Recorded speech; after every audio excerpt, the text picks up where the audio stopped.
छान 4 दिवस 4 उन्ह तयार केलेलं हे सिरप एका बरणीत घालूया आणि बरणी पण उन्हात कोरडी करून वाळवून घेतलेली आहे।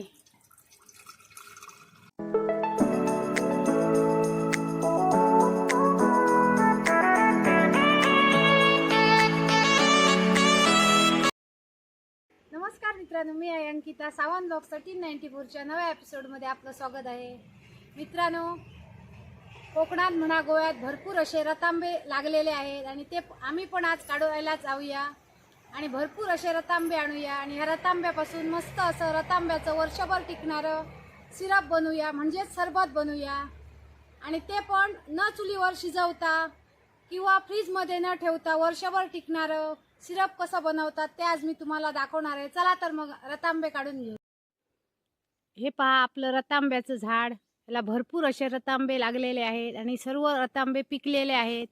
ह्या रतांब्यापासून कोकम बनवतात, तर कोकणात म्हणा गोव्यात ह्यांना भिण्णा म्हणतात। भिण्णीचं झाड आहे हे आणि ह्या भिण्णीच्या झाडापासून सोलं बनवतात, आगळ बनवतात आणि वर्षभर टिकणारं रतांब्याचं सरबत पण बनवतात आणि तेच सरबत मी आज तुम्हाला बनवून दाखवणार आहे। आणि पिकलेले हे झाडावरचेच रतांबे काढायचे आणि हे खाली पडलेले आहेत रतांबे ते घ्यायचे नाहीत सरबत बनवताना, आणि खाली पडलेले आहेत ते रतांबे गोळा करून वेगळ्या टबमध्ये घालायचे आणि काढलेले हे हाताने ते वेगळ्या टबमध्ये ठेवायचे। चला तर सर्व रतांबे गोळा करूया। 2 टब आणलेले आहे, पडलेले एका टबमध्ये घालायचे। सरबतासाठी हे पिकलेले झाडावरचे काढायचे।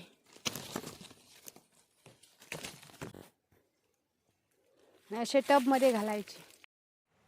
हे पहा, छान असे रतांबे काढून आणलेले आहेत आणि हे रतांबे फोडून घेऊया। आणि हे चेक करायचे। अशा 2 वाट्या बनवायच्या आहेत।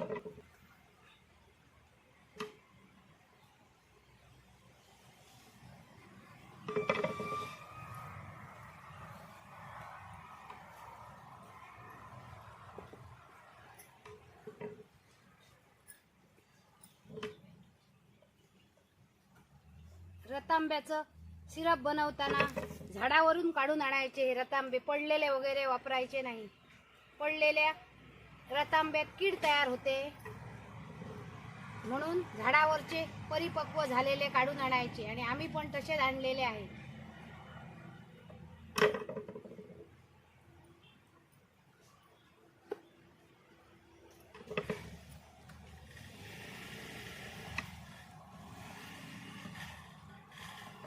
अशा प्रकारे सर्व बिया वेगळ्या करून त्याच्या ह्या कोकमाच्या म्हणा रतांब्यांच्या वाट्या बनवूया।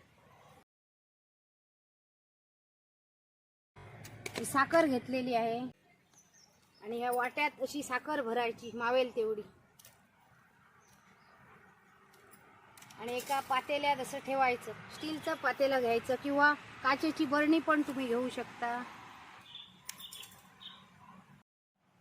व्यवस्थित असा एक थर लावलेला आहे आणि त्यावर दुसरा थर लावायचा। असे सर्व थर रचून घ्यायचे।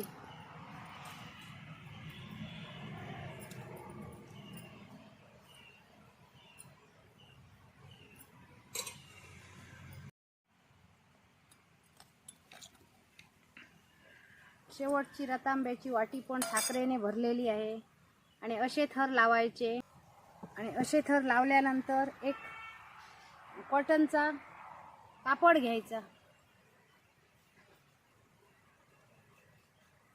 आणि वर असा बांधायचा, एक धागा घ्यायचा आणि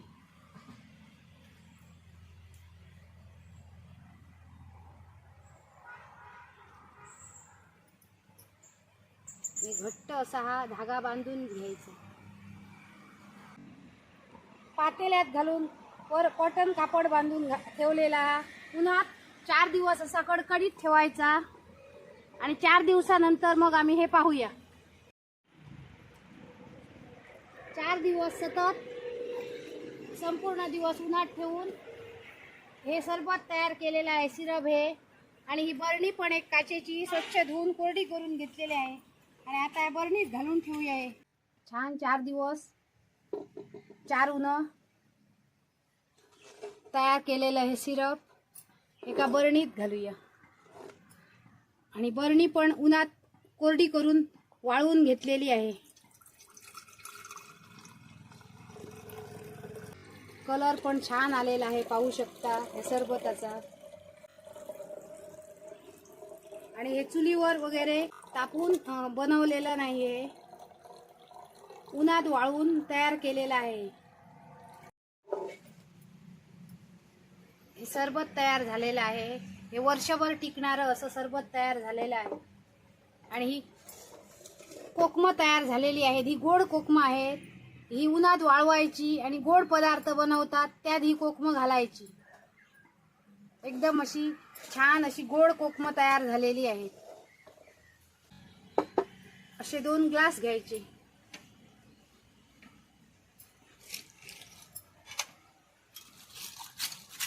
त्यात आईस क्यूब घालायचे,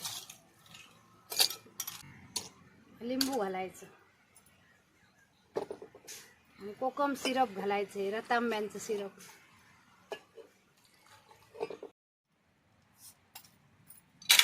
त्यात छान अशी सोडा घालायची.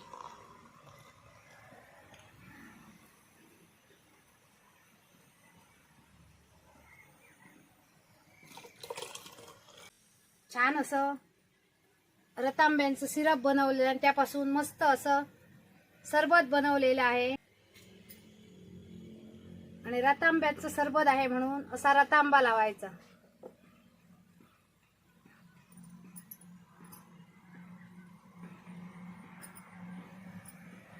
या प्यायला आज आपण वर्षभर टिकणारं रतांब्याचं सिरप बनवलेलं आहे, म्हणजे सरबत बनवलेलं आहे. हे पहा, एकदम कलर पण छान आलेला आहे. आणि 4 दिवस उन्हात वाळवलेला आहे. आणि फुल प्रोसेस मी आज तुम्हाला दाखवलेला आहे. आणि तुम्ही पण रतांबा आहेत तर अजून ऊन पडत आहे आणि या उन्हात तुम्ही 4 दिवस असं सिरप बनवा. आणि कसं झालं हे मला नक्की कमेंट करून सांगा. आणि आता मी बनवलेलं सरबत मी तुम्हाला छान असं पिऊन दाखवते. छान असा कलर आलेला आहे. चवीला पण एकदम अप्रतिम आहे. तुम्ही पण नक्की बनवा. एन्जॉय.